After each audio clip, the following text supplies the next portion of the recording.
बिस्मिल्लाहिर्रहमानिर्रहीम अस्सलाम वालेकुम। आज की वीडियो में हम मैट्रिक्स इन्वर्स मेथड को सीखेंगे। मैट्रिक्स इन्वर्स मेथड को मैट्रिक्स इन्वर्जन मेथड भी कहा जाता है। इससे पिछली वीडियो में हमने क्रैमर रूल्स को पढ़ा।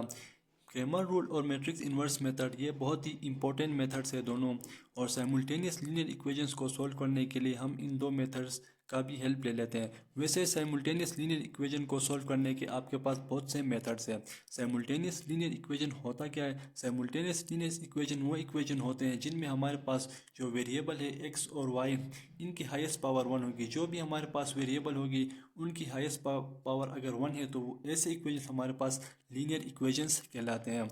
इससे पिछली वीडियो में मैंने आपको क्रैमर रूल सिखाया। वीडियो का लिंक मैं आपको डिस्क्रिप्शन में दे दूंगा और आप वो वीडियो भी देख लीजिए और क्रैमर रूल भी आप सीख लीजिए। आज की वीडियो में हम मैट्रिक्स इन्वर्स मेथड को सीखेंगे और एक क्वेश्चन हमने लिया है। वैसे क्वेश्चन तो बहुत सारे हैं लेकिन एक क्वेश्चन हमने यहाँ पे लिया है। इसकी मदद से मैं आपको मैट्रिक्स इन्वर्स मेथड सिखाऊंगा और आपको समझाने की कोशिश करूँगा।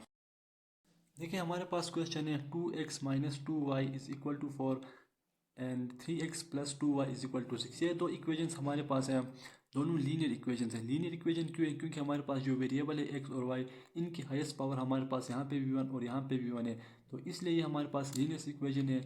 हमने मैट्रिक्स इन्वर्स मेथड से इसको सॉल्व करना है। मीन्स कि x और y ये जो वेरिएबल है इनकी वैल्यू हमने फाइंड करना है। अब सबसे पहले आपने क्या करना है कि इनको मैट्रिक्स फॉर्म के अंदर आपने कन्वर्ट करना है। इसमें आप किस तरह कन्वर्ट करोगे? सबसे पहले हम इसको सीख लेते हैं। अब देखिए यहाँ से आप इसको लिख लीजिए इस तरह।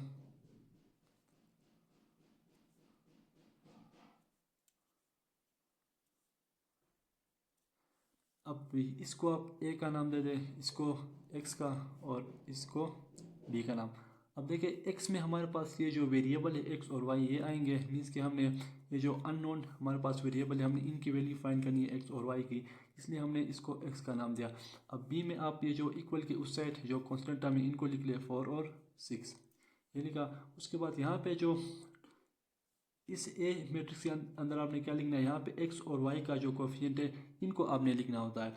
अब देखिए यहाँ पे एक्स का कोफिशिएंट हमारे पास क्या है 2 और यहाँ पे क्या है 3 और वाई का कोफिशिएंट हमारे पास क्या है 2, लेकिन ये -2 है। आपने इन साइन का बहुत अच्छे से ख्याल रखना है। अगर आप साइन में मिस्टेक करते हो तो फिर आपका क्वेश्चन गलत हो जाएगा सारा। अब देखिए यहाँ पे वाई का कोफिशिएंट क्या है -2, तो आप -2 लिखेंगे और यहाँ पे क्या है 2 है। ये लिख लिया आपने। ये मैट्रिक्स फॉर्म हो गया हमारे पास। अब ये फॉर्म इस तरह बन गया हमारे पास a x is equal to B.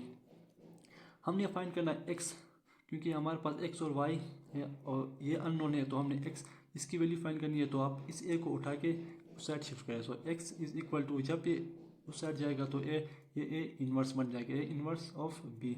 ये हमारे पास है मैट्रिक्स इन्वर्स मेथड का जो फार्मूला है ये है हमारे पास। यहाँ पे हमने फाइंड करना है सबसे पहले ए इन्वर्स, और उसके बाद हमने बी तो ऑलरेडी हमें गिवन है, हमने फाइंड करना ए इन्वर्स हमने फाइंड करना है। और ए इन्वर्स फाइंड करने के बाद जब हम उसको बी के साथ मल्टीप्लाई करेंगे तो हमारे पास ये मैट्रिक्स इन्वर्स मेथड प्रूफ हो जाएगा।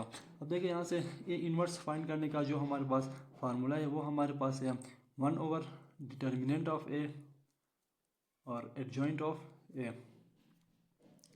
अब देखिए डिटर्मिनेंट ऑफ ए सबसे पहले हम फाइंड करेंगे, उसके बाद एडजॉइंट फाइंड करके हम जब ए इन्वर्स आएगा हमारे पास और उसको जब हम बी से मल्टीप्लाई करेंगे तो हमारे पास ये एक्स और वाई की वैल्यूज़ आ जाएंगी।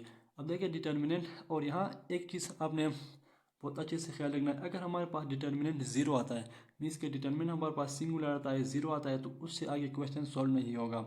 ये आपने हर क्वेश्चन में आपने ख्याल रखना है कि अगर आपके पास जब भी आप मैट्रिक्स इन्वर्स मेथड या क्रैमर रूल जब आप सॉल्व करोगे तो उसमें आपने डिटर्मिनेंट फाइंड करना होता है। अगर हमारे पास डिटर्मिनेंट ए का जो डिटर्मिनेंट है वो 0 आता है तो उससे आगे क्वेश्चन सॉल्व नहीं होगा। ये आपने ख्याल रखना है, वो अनडिफाइंड हो जाता है, वो क्वेश्चन आप वहाँ से आगे सॉल्व नहीं कर सकते। अब देखिए यहाँ से हम सबसे पहले ए डिटर्मिनेंट फाइंड करते हैं। ए डिटर्मिनेंट को आप इस तरह लिखते हो दो स्ट्रेट लाइन के साथ, यहाँ पे भी स्ट्रेट लाइन, और ये क्या है 2 -2 3 2 ये लिखा आपने। और डिटर्मिनेंट फाइंड करें। देखिए डिटर्मिनेंट में मैंने आपको सिखाया है कि आप किस तरह लेते हो, जो कोरस्पॉन्डिंग एलिमेंट है इनको आप दूसरे से मल्टीप्लाई करते हो और बीच में माइनस का साइन लगाते हो। 2 × 2 और माइनस का साइन जो डिटर्मिनेंट में आता है माइनस, वही माइनस है, और 3 × ये -2 ये लिखा आपने। अब देखिए 2 multiply by 2 4 and minus minus plus 3 2 ज़ार 6, so is equal to 4 plus 6 10। So means के ए डिटर्मिनेंट हमारे पास यहाँ से आया 10। मीन्स के ये 0 के इक्वल नहीं है, इसलिए ये क्वेश्चन यहाँ से आगे हम इसको सॉल्व कर सकते हैं क्योंकि हमारे पास डिटर्मिनेंट नॉन सिंगुलर आया है। अब यहाँ से हम इस क्वेश्चन को सॉल्व कर लेते हैं। हमारे पास ए डिटर्मिनेंट क्या आया? ए डिटर्मिनेंट हमारे पास आया 10। अब हमने क्या करना है? एडजॉइंट ऑफ ए फाइंड करना है। Adjoint of A. So adjoint आप किस तरह लेते हो?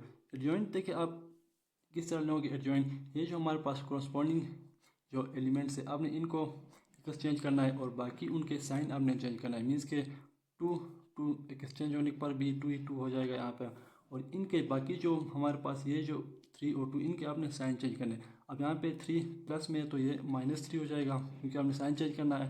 यहाँ पे -2 है तो साइन जब चेंज होगा तो ये +2 हो जाएगा। ये हमारे पास एडजॉइंट होता है। तो मैं आपको अगेन समझाता हूँ। देखिए एडजॉइंट आप किस तरह लेते हो? एडजॉइंट आप जब लोगे तो एडजॉइंट में आपने क्या करना है, जो भी आपका कोरस्पॉन्डिंग पहले जो एलिमेंट है कोरस्पॉन्डिंग इनको आपने एक्सचेंज करना है अपने जगह से। मीन्स कि ये 2 यहाँ पे आएगा, ये 2 यहाँ पे आएगा, तो ये यहाँ पे हमने इस लिख लिया। और यहाँ पे बाकी जो हमारे पास जो एंट्रीज है एलिमेंट्स है इनके आपने साइन चेंज करना है। उनका आपने जगह चेंज नहीं करना, साइन चेंज करना होता है। सो यहाँ पे +3 था तो यहाँ पे -3, और यहाँ पे -2 था तो यहाँ पे +2। इस तरह इसे एडजॉइंट बोला जाता है। अब यहाँ पे हमने एडजॉइंट भी फाइंड किया और डिटर्मिनेंट फाइंड किया। अब ये इस फार्मूले में हम लगाते हैं इन्वर्स के फार्मूले में। देखिए A inverse is equal to 1/, determinant हमने फाइंड किया था कितना 10, और एडजॉइंट यहाँ से हमने फाइंड किया कितना 2 2 -3 और 2। ये हमारे पास आया एडजॉइंट। अब हमने क्या करना है, ए इन्वर्स आया हमारे पास। अब हमने इसको सिंपल बी के साथ मल्टीप्लाई करना है। So is equal to 1। यहाँ पे देखिए ये जो फार्मूला था हमारे पास, अब इस फार्मूले में आप पुट करें x is equal to a inverse of b। ये फार्मूला था हमारे पास। अब आप सिंपल इस फार्मूले के अंदर पुट करें इनको। सो x is equal to a inverse हमारे पास आया 1/10 2 2 -3 और 2, एंड b हमारे पास है यहाँ से b कितना है हमारे पास 4 और 6। अब हमने क्या करना है 1 x इज इक्वल टू 1/10 को आप एज इट इज़ लिख लें, इनको आप मल्टीप्लाई करें। ठीक है, मैट्रिक्स ये आप किस तरह इनको सॉल्व करोगे, इनको मल्टीप्लाई 2 इससे मल्टीप्लाई होगा और ये 2 इससे मल्टीप्लाई होगा। मीन्स और बीच में प्लस का साइन लगता है। मीन्स के 2 मल्टीप्लाई बाई 4 प्लस ये 2 अब 6 के साथ होगा 2 मल्टीप्लाई बाई 6, और ये -3 मल्टीप्लाई बाई 4 और जो प्लस बीच में ये 2 मल्टीप्लाई बाई 6।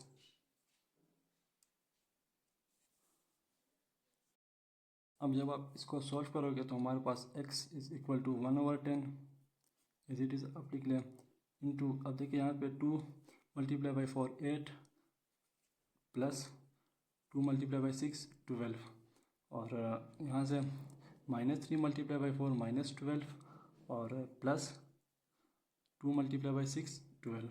ये है हमारे पास। यहाँ से हम यहाँ सॉल्व कर लेते हैं इसको।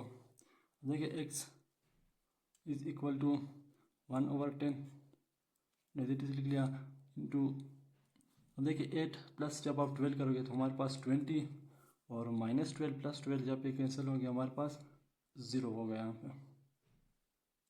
ये हुआ। अब आप क्या करें, इस 10 को अंदर जब आप मल्टीप्लाई करोगे 1/10 को इज इक्वल टू, अब देखिए यहाँ से क्या है हमारे पास 20/10 होगा ये, और ये क्या होगा हमारे पास 0/10 होगा। ये होगा हमारे पास यहाँ से,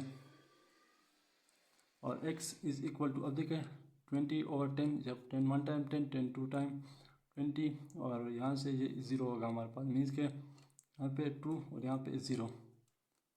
हमारे पास x की वैल्यू जो आ गई, पहले जो होता है ये x का वैल्यू होता है और ये y की वैल्यू होती है। सो x इज इक्वल टू 2 और y इज इक्वल टू हमारे पास 0। सो सोल्यूशन सेट में आप लिखेंगे